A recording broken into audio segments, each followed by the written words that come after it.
ஹே நண்பர்களே, இன்னைக்கு நான் உங்களை ஒரு ஸ்பெஷல் பயணத்துக்கு கூட்டிட்டு போறேன். காஞ்சிபுரத்தின் மைய பகுதிக்கு பழமையான கச்சபேஸ்வர் கோவிலை ஆராய. நீங்க சென்னையில இருந்து கிளம்புறீங்கன்னா அது ரொம்ப ஈஸி.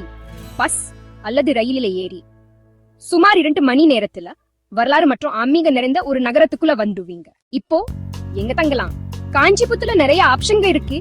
வீட்டு உணர்வு தரும் கெஸ்ட் ஹவுஸ்கள் முதல் எந்த பட்ஜெட்டுக்கும் ஏற்ற வசதியான ஹோட்டல்கள் வரை. நான் கோவிலுக்கு பக்கத்துல தங்க விரும்புறேன். காலையில கோவிலின் சூழ்நிலையை அனுபவிக்கவும், கோவில சடங்குகளை பார்க்கவும்.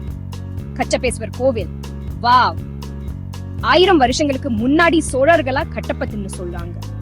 கதை என்னன்னா, விஷ்ணு பகவான் ஆமை வடிவத்துல கச்சபம் இங்க சிவனை வழிபட்டு பக்கடல கடையும் ஆசீர்வாத பெற்றாராம்.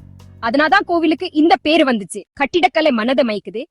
உயரமான கோபுரங்கள், நுணுக்கமான சிற்பங்கள் மற்றும் உங்களை ஆன்மாவை உடனடியாக அமைதியாகும் ஒரு ஊர்.